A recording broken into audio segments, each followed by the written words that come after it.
Now on 105.9 FM and streaming worldwide on the WMAL app. Vince Coglianese.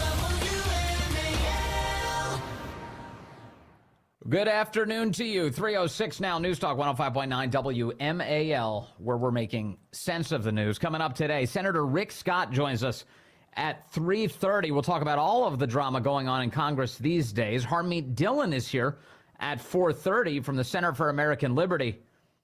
We'll get into a legal battle going on in Ohio over whether or not men should play women's sports and whether children should be mutilated. I can't believe it's a battle, but Harmeet will weigh in on that subject. Eddie Scarry is here at 5 o'clock today as well from the Federalist. And we'll get into the details of Biden's very dark campaign for re-election. You can join us at 888-630-9625, 888-630-WMAL.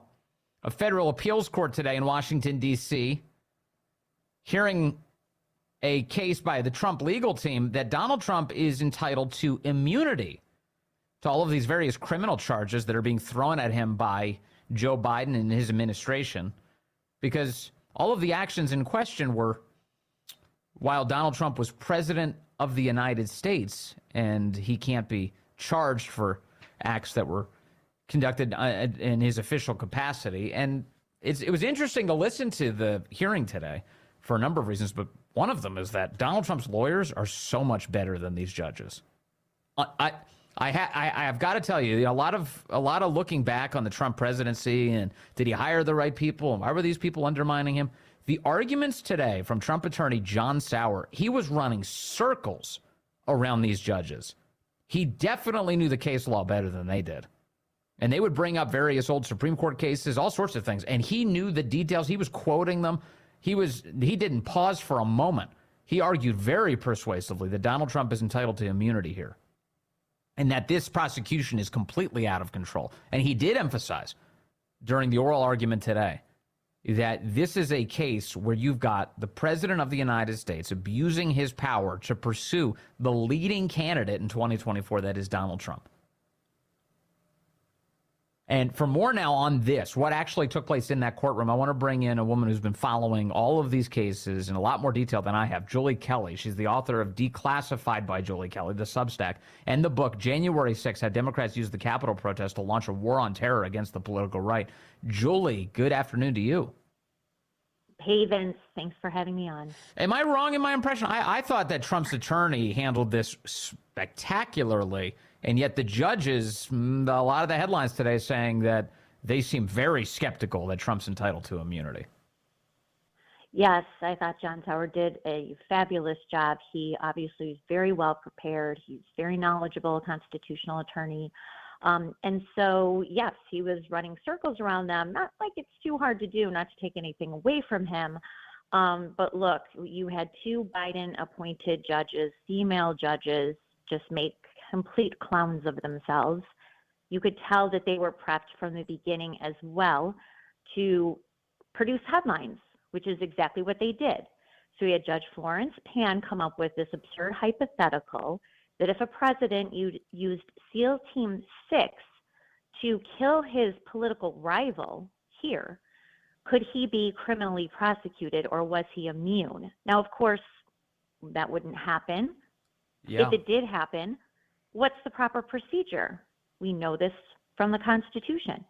Impeachment, conviction, and he's thrown out of office. Yes. Does she really think the Attorney General of the president who appointed him is going to what? Go into the Oval Office and arrest him? I mean, that's not the process. And there's a long history explaining this. I want people to hear this audio. We did pull this moment where this judge, Florence Pan, ends up laying out a hypothetical that is explicitly built to appear as an NBC headline. It's meant to be an MSNBC talking point. Listen to this. President ordered SEAL Team 6 to assassinate a political rival. That's an official act in order to SEAL Team 6? He would have to be and would speedily be, impeached and convicted before the criminal prosecution. What if he weren't? There would be no criminal prosecution, no criminal liability for that?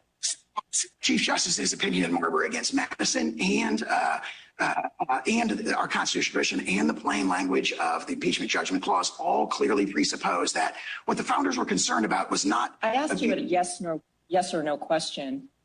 Could a president who ordered SEAL Team 6 to assassinate a political rival who was not impeached, would he be subject to criminal prosecution? If he were impeached and convicted first. And so your answer is no. My answer is qualified yes. There's a political process that would have to occur under the structure of our Constitution, which would require impeachment and conviction by the Senate. In these exceptional cases, as the OLC memo itself points out from the Department of Justice, you'd expect a speedy impeachment and conviction. But what the founders Yeah, so there was an amazing moment, Julie, where they're asking these absurd hypotheticals. What if the president kills his political opponent? And the answer would be impeachment. The founders contemplated this. That's right, and that's what he tried to explain, and then also went to the OLC opinion that says that a sitting president cannot be criminally prosecuted. So we have all of this, he cited the Federalist Papers, and just going back, that this was a concern of the founders, that this would perpetuate a cycle of the incoming president then opening an investigation and criminally charging his predecessor of the opposite party. Yes. And that's exactly, unfortunately, the decision in the hands of people like Florence Pan on this 3-judge panel, who undoubtedly, I'm sure the opinion is already halfway written, will uphold Judge Chutkan's ruling, an Obama appointee, that says that a president is not entitled to immunity for criminal prosecution. These are the people making permanent decisions for this country. And it should terrorize everyone. Yes. Because you just have to listen to her.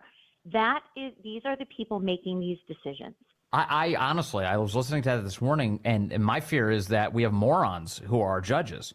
I'm listening. I'm like, that you can't have that. The point of a judge is to have some sort of wise, dispassionate person who's overseeing the case and who can make fair rulings. That's not what I was listening to. I was listening to both stupidity and left-wing hackishness. And that is not a good recipe for the justice system. It isn't, and I really hope people take the time. They can go to the D.C. Circuit Court website. The YouTube is archived. They had the live stream of it today. If people want to hear it for themselves, I'm going to be pulling clips too. But look, I explained this on Twitter too, Vince. Florence Pan pops up on all of these 3-judge panels, making very serious decisions about politically charged cases. She has upheld Beryl Howell, the Chief Judge Obama appointee, her decision to allow a subpoena of Donald Trump's Twitter files, and a non-disclosure order preventing Twitter from telling Donald Trump about it. She upheld another lower court, Beryl Howell, piercing attorney-client privilege protections in the classified documents case, which shouldn't have even been investigated in Washington.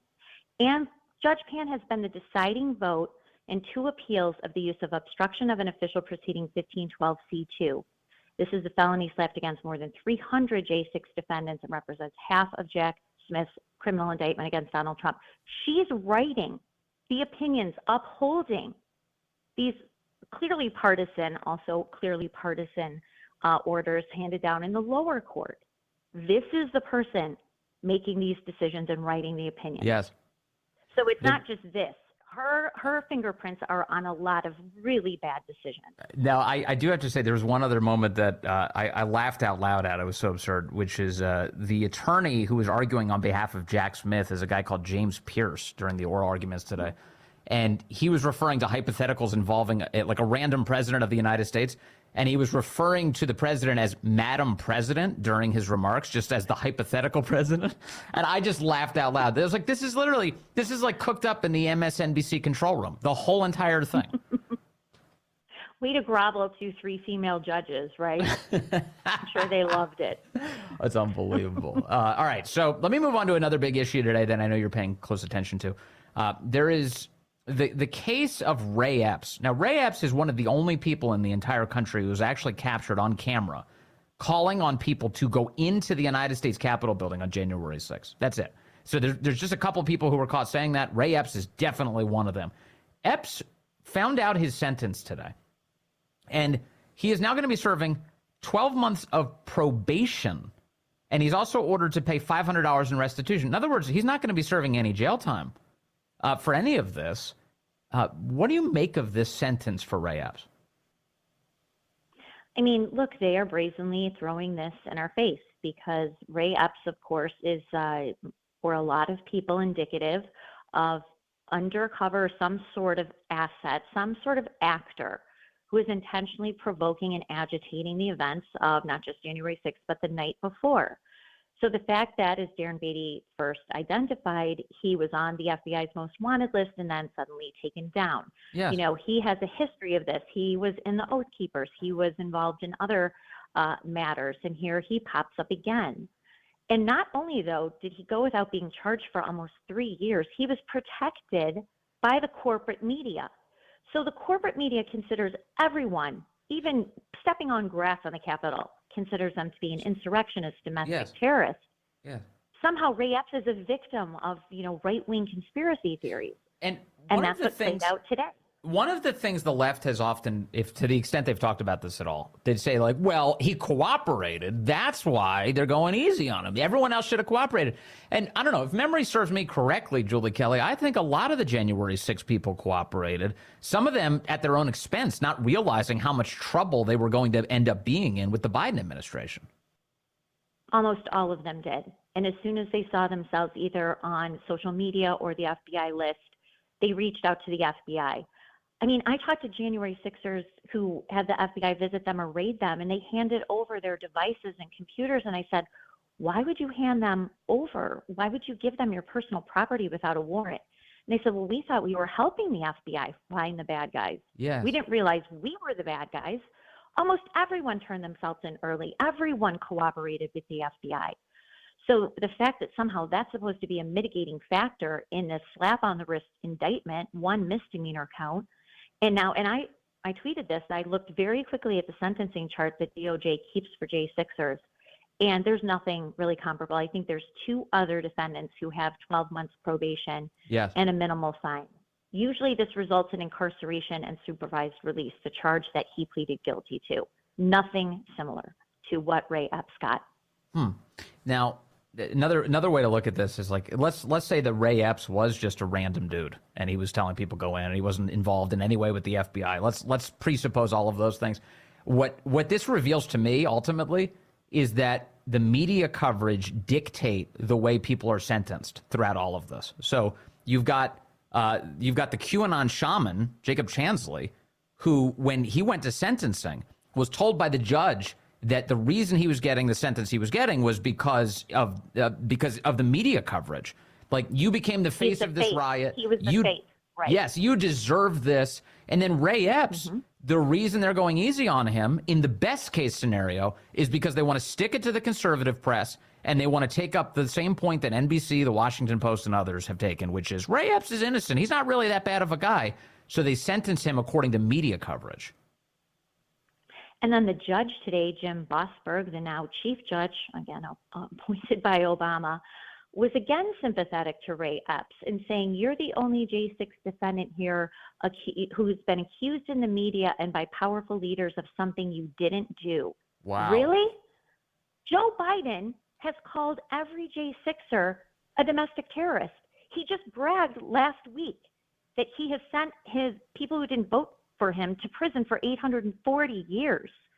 I mean, it is preposterous for the chief judge to say that to a J6er. Ray Epps is fine. I mean, people's lives have truly been destroyed, not just by these judges and prosecutors, but by the media. J6ers tell me their treatment in local and national media was more painful to them than what was happening in the legal process. Ray Epps has been protected, has been portrayed a sympathetic figure. And for the judge to say that today powerful people have lied about you, I tweeted, 1,200 J6 defendants would like a word, Judge Boasberg.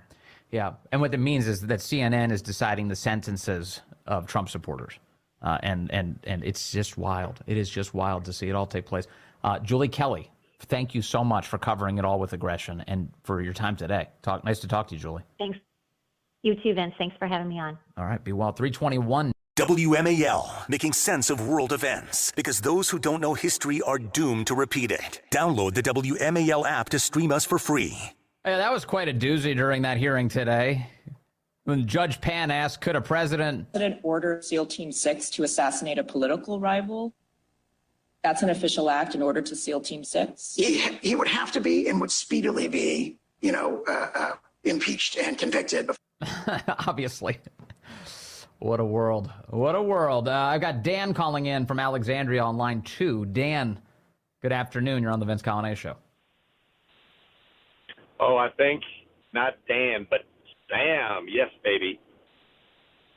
Okay. It's Sam from Alexandria. Oh, I said Dan. Sam. S-A-M. Oh, Sam, excuse me. Okay. We ran into a That's typo all right. on our call screen. All right. Hello, Sam. Hey, how you doing, brother? Man, it's raining cats and dogs. It is my crazy out comment there. it was 2 points. Number one is, I'm a former Army guy, special forces kind of guy. And, yeah, we in the team and the SEALs are always in competition. But to malign the U.S. military, to infer that, number one, they would carry out an illegal order like that, using that as an example, that says a lot about the judge. And the second point is, these federal judges, we think of those as being above and beyond as far as intellectual and those types of things. And to use the old comedy bit, are you still beating your wife, yes or no? Mm-hmm. It's a yes or no answer. Give me a break. Come on. Yeah, it's absurd. And let's be honest. Yeah. Joe Biden is a lot more likely to issue a military strike order against his political opponent than Donald Trump is. Like, way more likely. Because he's trying to save democracy, right? Yeah. I mean, Barack Obama killed American citizens with drone strikes. And so this idea that, like, could Trump order SEAL Team 6 to kill his political opponent? Come on, this is projection. Yeah, absolutely. Hey, thanks, brother, for everything you do and great interviews. I really appreciate it. Happy New Year. Yeah, Happy New Year to you, Sam. Thank you very much for the call. Yeah, that's what's going on. Hey, speaking of what's going on, and the lying liars who occupy the Biden administration right now, Lloyd Austin's health status. All of a sudden, we're now being told what it is. They figured weeks of waiting, they can finally tell us the contempt they have for the public. This is information we should have known a long time ago. They're now finally sharing it with us. The details on that ahead on the Vince Coglianese Show. News Talk 105.9 WMAL. Making sense of the news. Good afternoon to you. 3:35 now. News Talk 105.9 WMAL, where we're making sense of the news. Coming up at 4:30, we'll talk to Harmeet Dillon with the Center for American Liberty as Ohio battles it out over whether men should play women's sports and whether kids should be mutilated. Harmeet weighs in on the side of sanity on those questions. And then Eddie Scarry will be here at 5 o'clock today from the Federalist as we take a closer look at Joe Biden's very dark campaign and the way the media is abetting it. You can join us at 888-630-9625, 888-630-WMAL. The United States House is getting ready to begin impeachment proceedings for the DHS Secretary, Alejandro Mayorkas, tomorrow. Yesterday, he was busy trying to calm everybody down and let them know that he really is handling the nation's immigration problems. He met with Border Patrol agents. That's where he admitted, reportedly, that well over 85% of illegals who come into the custody of the Biden administration are just simply released into the country. He also blamed Mexico for the problems. He said that their border enforcement is underfunded. I guess we'll have to send them a lot of money. Take a listen. That was certainly an extraordinarily high number of encounters. It coincides with a time when Mexican enforcement was no longer implemented. The Immigration Enforcement Agency in Mexico was not funded. Oh, I see. So Mexico needs more money. That's the problem here? Come on. Senator Rick Scott joins us now from the state of Florida. Sir, good to have you with us as always. It's always more money. Money, money, money. They think, think about it. We've increased the budget by 55% since 2019. So you would think every problem in the world would be solved because the Democrats just say if you throw money at it, it gets solved. So I guess that probably doesn't work. Yeah. So, Happy New Year. How are you doing? Happy New Year. I'm doing well, but I'm concerned about this because, you've got the Biden administration say, well, we need a bipartisan agreement in order to handle all of this. I don't know. You don't really need Republicans to agree to stop cutting open the concertina wire on the Mexican border, right? Well, think about it. How Trump with the exact same laws able to secure the border and Biden can't? Like did something change?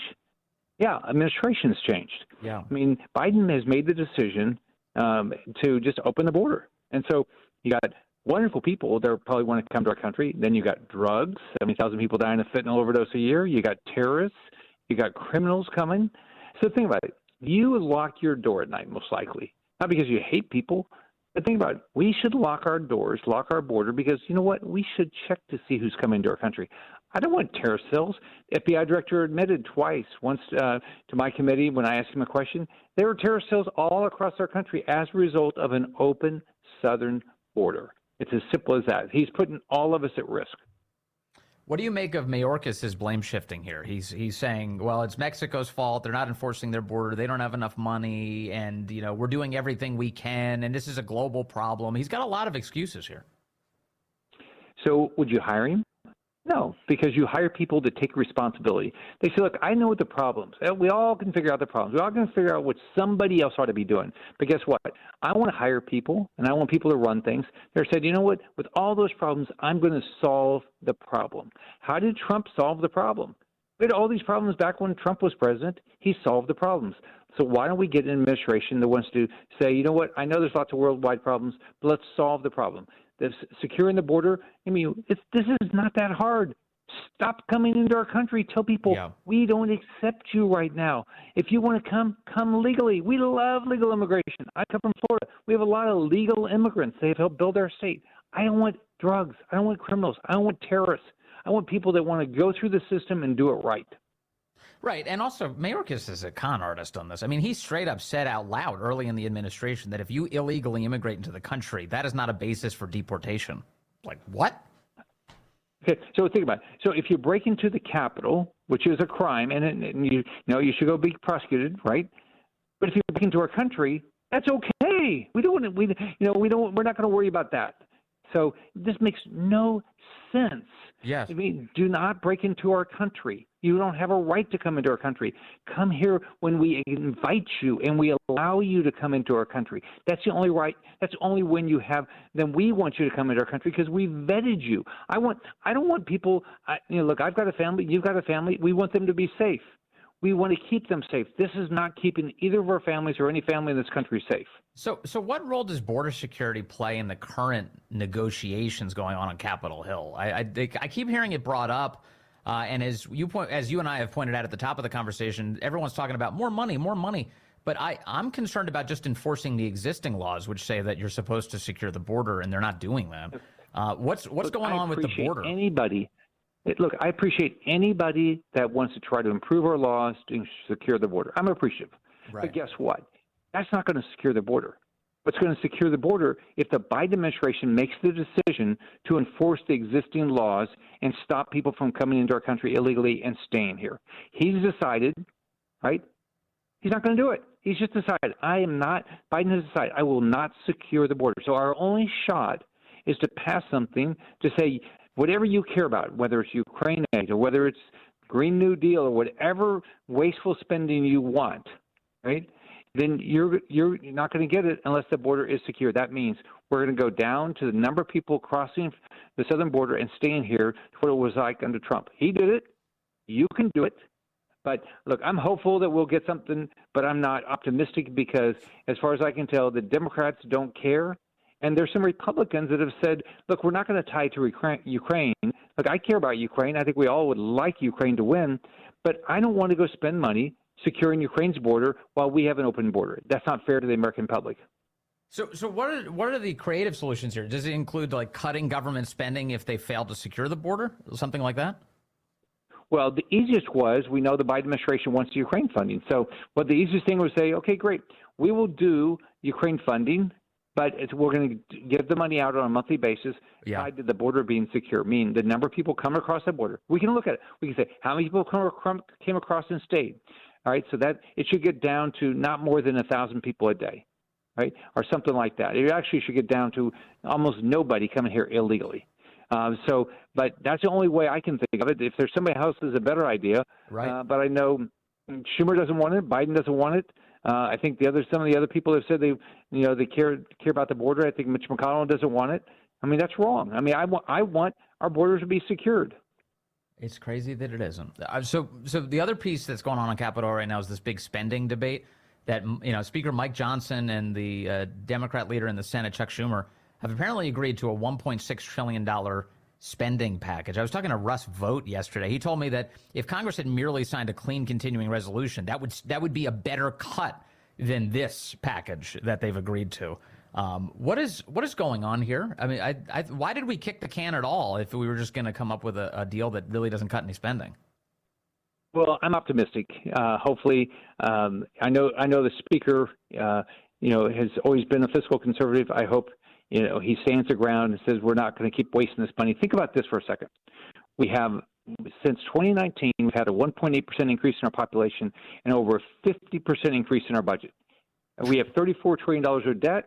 We are running. We added $1 trillion of debt in less than 100 days or something like that. This is not sustainable. This is why inflation is not going away. Interest expense now in part of your federal government is bigger than defense. Interest expense. So this makes no sense. We have got to say to ourselves, we're going to balance our budget. You do it. Families do it. Businesses do it. I did it when I was governor of Florida. I walked in with a big budget deficit. I balanced the budget. We cut spending. We said, that's a nice to have, but we're not going to do it. Families do that every day. They said, yeah, we'd love to have that, but we're not going to do that. And so your government's got to do the exact same thing.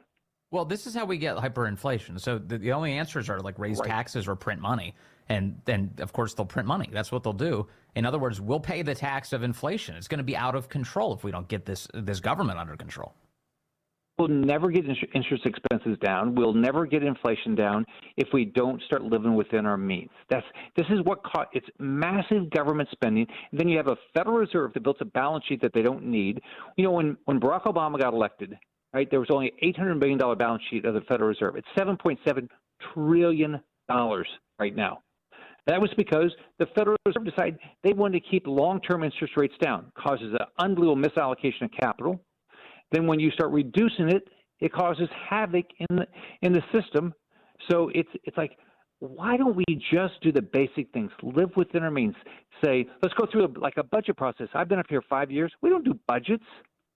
We don't give people, we let Chuck Schumer, Mitch McConnell, and a few people decide what we spend on. When was the last normal budget passed? It was like 1996 or something. It was a long time ago. Yeah, it was forever ago. Think about it. Schumer won't even bring it up for votes. I mean, at least this time we passed in the Senate. We passed them out of committee, but he won't even bring it up for a vote because he doesn't want a real budget because he wants to do it all on his own. And I want to know what earmarks they're going to be. In a year ago, 7,500 earmarks. They gave us the bill at 1:30 in the morning on Tuesday and expected us to vote on it that day. It's 7,500 earmarks. How's that make you feel? So if I want something, which I don't do this, but if I want something like I want a roller skating rink in my backyard, then you take your federal budget and we'll go spend that sort of money. It's crazy. It's somebody's money. This is not free. It's not fair to the taxpayers of this country. No. Not at all. Okay, so this week, Congress is beginning, the House is, not the Senate. We're talking to Senator Rick Scott. The House is beginning its impeachment proceedings against Alejandro Mayorkas. All of these guys deserve to be thrown out of office, no question. What is the likeliness that any of this takes place, though? Well, if they actually, they've done. If you look at the report they put out, it's pretty comprehensive. The guy clearly, if dereliction of duty is a reason to be impeached, he's done it. If violating the law is a reason to be impeached, he's done it. If lying to Congress is a reason to be impeached, he's done it. He said the border's secure. Yeah, right. He's not done that. And then what he does, what you said earlier, he blames everybody else. He said, the Department of Homeland Security has operational control of the border. Then he must be working with the cartel. So they're doing it the right way, in contrast to what they did with Trump. They did the impeachment and then see if they could prove it. They've gone through. If you look at their report, this guy. If these things are the basis for impeachment, if dereliction of duty, lying to Congress, not following the law is a basis, then this guy ought to get impeached. Yeah, and slandering the Border Patrol, saying they were whipping Haitian illegal immigrants on the border. It was a lie, and he knew it at the time, and he said it in public. Vince, how many people, I ran big companies, right? Do you know how much time I spent attacking my employees? None, right? I mean, you support your employees. You promote your employees. You encourage your employees. You want them to get better all the time. But go on national television and lie about your employees, that's bad. It's disgraceful. It's truly disgraceful. All right. Hey, Senator Rick Scott of the great state of Florida, thank you, as always, for spending some time with us. I really appreciate that. Have a very happy New Year. Thank you, sir. Have a great year. Bye-bye. All right. It's Senator Scott.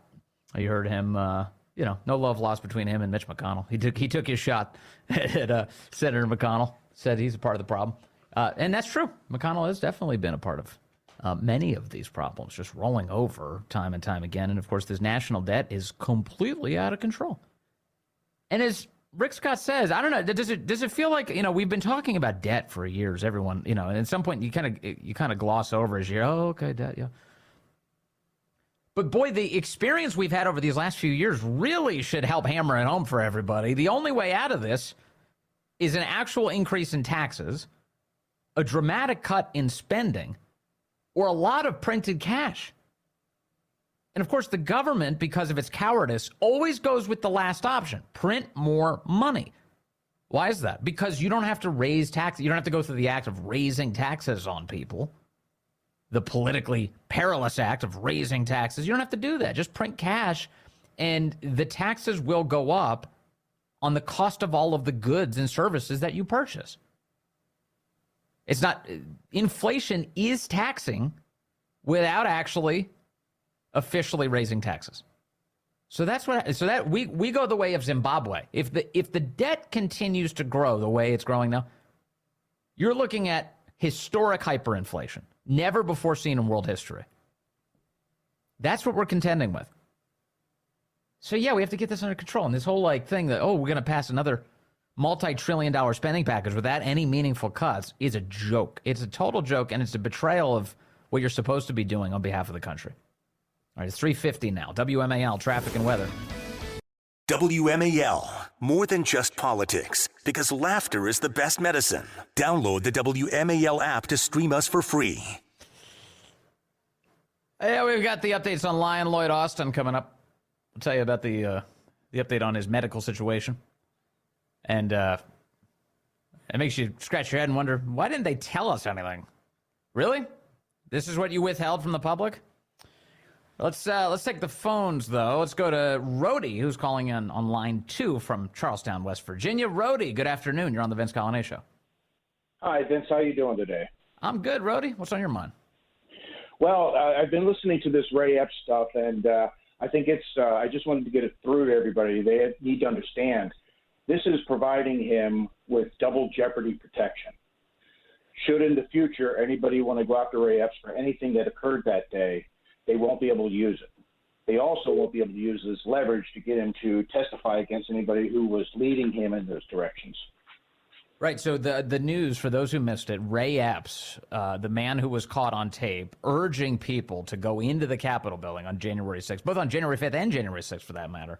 As today, he was given 1-year probation for that. He was also ordered to pay $500 in restitution. So a $500 fine, 1-year probation, no jail time.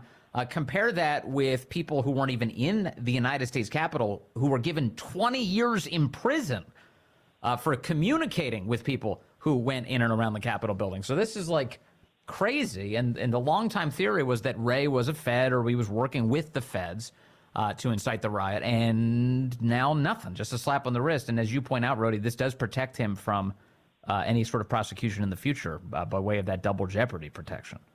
Correct. And we don't even know what I'll use the plea deal addendum that was thrown out for Hunter. He could have the same type of plea deal there, addendum, that protects him from anything, anytime, anywhere. Yeah, the Hunter Biden thing, it was unbelievable. It was unbelievable. Just he's literally protected from all prosecution for literally anything that happened prior to this date. And you're like, wait, what is this deal?